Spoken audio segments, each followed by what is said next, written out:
how Manchester United should line up versus Lyon in huge Europa League fixture. Manchester United face Lyon in the second leg of their Europa League quarter-final tonight, following last week's 2-2 draw in France. Manchester United are set for one of their most important games in years. A slender first-leg lead was snatched from them with the final kick of the game in Lyon last week, with Andre Onana's second blunder of the game allowing Ryan Cherki to level the scores at the halfway point in the Europa League quarter-final tie. Onana was rested for the Premier League clash with Newcastle on Sunday, but Altay Bayindir made a mess of his audition to start the second meeting with Lyon. The Turkey international was culpable for Newcastle's fourth goal of the game as United lost 4-1 at St James's Park. Regarding the team news, head coach Ruben Amorim has confirmed Onana will return and start in goal. Elsewhere, Joshua Zirkzee will miss the remainder of the season through injury, and the contest has come too soon for Matthijs de Ligt to return. Here's how United should line up at Old Trafford tonight. It feels inevitable that Amorim will pick the same team that started the first leg, and United performed quite well in Lyon. The lineup was still overloaded with defensive-minded players, and, on current form, Manuel Ugarte has been so poor that Casemiro deserves to start ahead of him. Bruno Fernandes was playing so brilliantly in midfield, it seemed certain he would remain there. He should move back there next to Casemiro, with Kobbie Mainoo added to a potentially vibrant playmaking duo with Alejandro Garnacho. United have little choice but to start Rasmus Højlund, as he is the only senior striker available. This is the team we would pick rather than the one we expect Amorim to pick, so I could opt for a different goalkeeper. Onana is clearly the right call, however, even if he is under huge pressure to perform. Options are limited defensively, and this is surely too soon for Luke Shaw to start, even though he is a tempting option as a left-footer in the back three. Noussair Mazraoui, Harry Maguire and Lenny Yoro can fill the centre-back roles, with Diogo Dalot and Patrick Dorgu on the wings. Casemiro has become something of a Europa League expert in 2025, and I would bring him back in alongside Ugarte. The Brazilian has an excellent passing range and can complement his fellow South American. With Mason Mount and Mainoo on the bench, there are options to bring on another number 10 and drop Fernandes deeper if required. For now, Fernandes starts as an attacking midfielder, alongside Garnacho, who has to build on his goal at St James's Park. Højlund is the only option to play as the striker.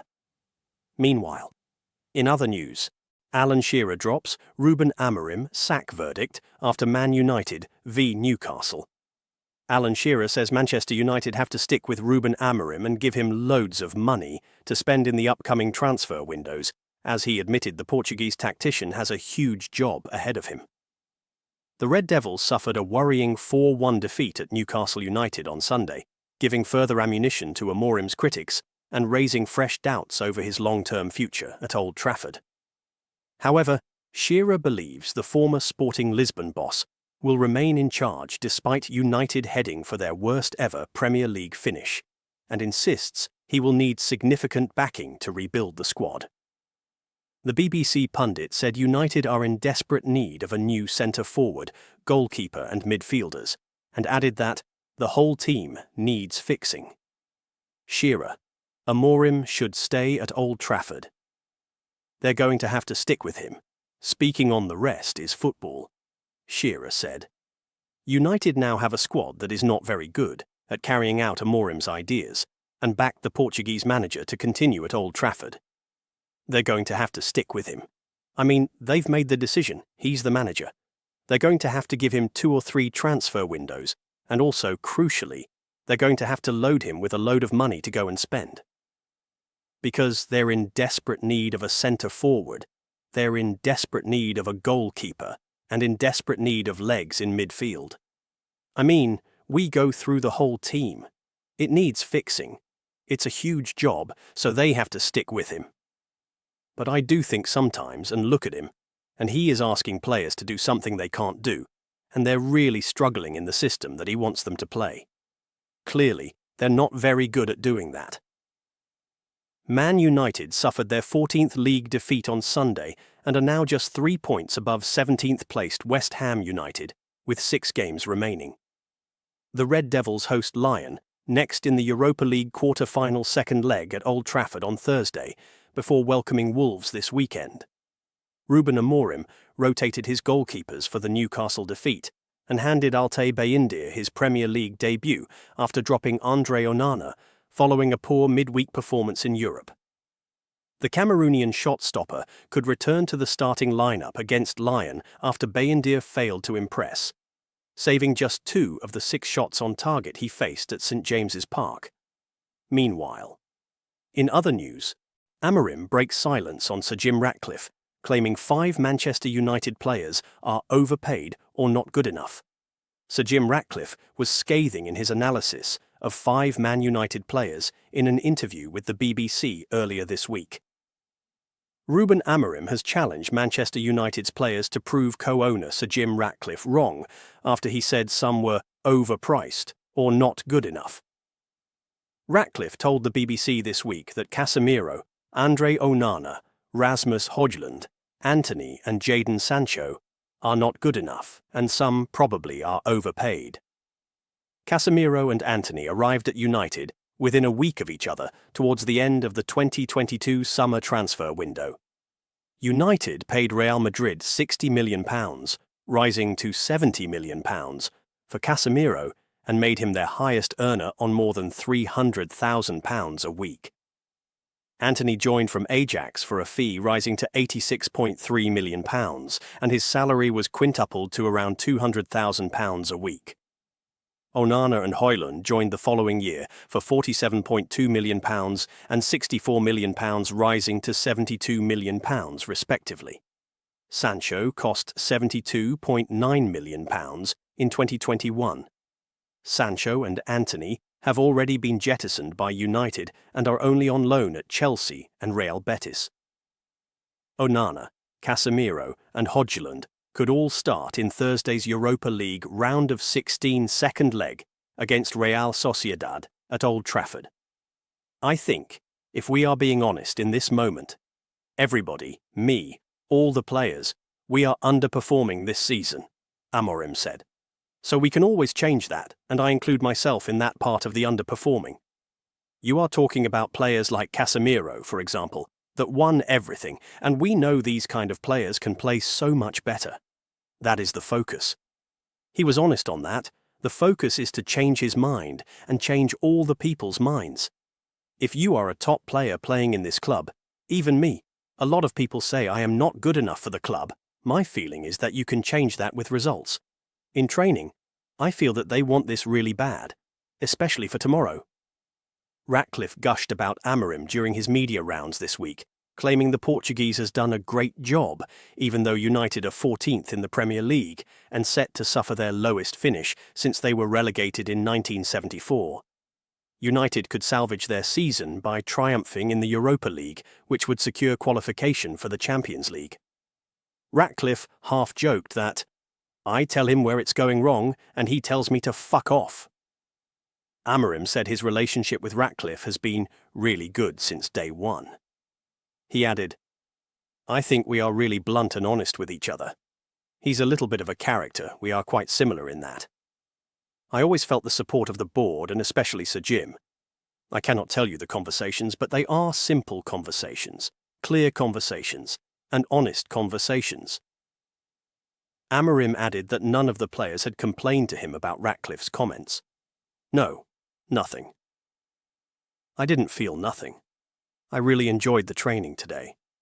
Meanwhile, in other news, Andre Onana makes decision on Manchester United future.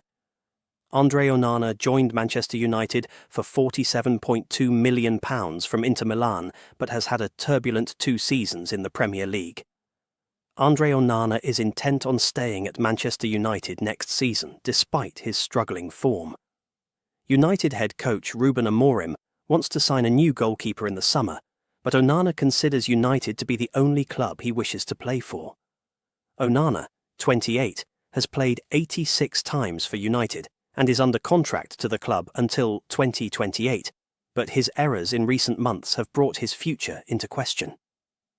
United are expected to recruit a new keeper for Amorim's first full campaign, as Tom Heaton is likely to retire when his contract expires in June. Number 2, goalie and Turkey international Altay. Bayındır's future could lie elsewhere should he seek more playing time before the 2026 World Cup. The Africa Cup of Nations is also staged in December and January in 2025-26, with an earlier start date of December 18th, which could deprive United of Cameroon international Onana for their festive fixture schedule. Onana has made 3 errors leading to goals in the Premier League, in the defeats to Nottingham Forest, Wolves and Brighton, and he was deemed culpable for both of Ipswich Town's goals against United last week. Onana is 16th for save percentage out of 22 Premier League goalkeepers. The former Ajax and Inter Milan goalkeeper made impressive stops from Fulham playmaker Emile Smith-Rowe during the FA Cup 5th round loss, but he also irked the crowd with his slow restarts at goal kicks. United signed Onana from Inter Milan in a £47.2 million deal in July 2023 to reunite him with his former Ajax coach Erik ten Hag. If the club wished to sell Onana, they would require a fee of £28.32 million, the remaining cost of his fee spread over the remaining 3 years of his contract, to avoid a loss under the Premier League's profitability and sustainability rules. Another quirk is United have not outright sold a number 1 goalkeeper since Alex Stepney's 12 years at the club came to an end in 1978. Onana recently switched to the Lyon Sports Group agency, but sources say that was a personal move and not made with the intention of seeking a transfer. Amorim has publicly defended Onana and felt it was harsh to pin Jadon Philogene equaliser for Ipswich on the goalkeeper. He did some great saves that saved our team, and sometimes he has some problems, but that is normal, Amorim said on Friday. And if you look for our team, you can find a lot of players with that issue. I think we are not performing so well as a team, and sometimes players have a problem. People talk about the second goal from Ipswich. He is waiting for the touch of Delap. That is really clear. And then the ball continues to the goal, so that can happen. We just have to support Andre and forget about the past and prepare for the future. Meanwhile, in other news, Ruben Amorim is facing his Erik ten Hag Cristiano Ronaldo moment at Manchester United. Garnacho hit the headlines after storming down the tunnel in the win against Ipswich. Alejandro Garnacho stormed down the tunnel after being substituted before half-time against Ipswich last night. The Argentine international was sacrificed for Noussair Mazraoui on the 45th minute, as Ruben Amorim wanted to bring on a defensive option after Patrick Dorgu's red card. United fans will know that this is not the first time one of their attacking stars has stormed down the tunnel in a strop before the full-time whistle. Cristiano Ronaldo infamously left Old Trafford early after Erik ten Hag refused to bring him on against Tottenham 2 seasons ago. Ruben Amorim is now facing his own Erik ten Hag Cristiano Ronaldo moment with his 20-year-old star. Can he take a leaf out of the former United manager's book when dealing with Garnacho? Ronaldo only appeared 4 more times for United after his touchline tantrum. The all-time great had a fractious relationship from the off with ten Hag, but it was the game against Spurs where things first boiled over publicly. The Dutchman sanctioned Ronaldo by dropping him for the next United game away at Chelsea. Amorim, who has previously left players including Garnacho out of his squad due to discipline issues, could employ a similar tactic to his predecessor. "Was cold and wet, maybe," Amorim said when asked about Garnacho's actions. "The thinking was that we played more in 5-3-1. I know that's a risk because we take the only player now that has 1-against-1 and pace. What I am saying is, I'm going to talk with Garnacho about that. I will talk about that if you want in the next press conference." Ten Hag seemingly ruled the United dressing room with an iron fist. Dropping Ronaldo after his incident was the first instances of him stamping down his authority on his squad. Even though Ronaldo did play for Ten Hag again, and even captained the side in his last appearance for the club in a 3-1 loss at Villa Park, the relationship between the two had broken down after the Tottenham game. Garnacho was dropped against Manchester City, along with Marcus Rashford in December, and was linked with a move to Chelsea last Month, although his desire was to remain at Old Trafford.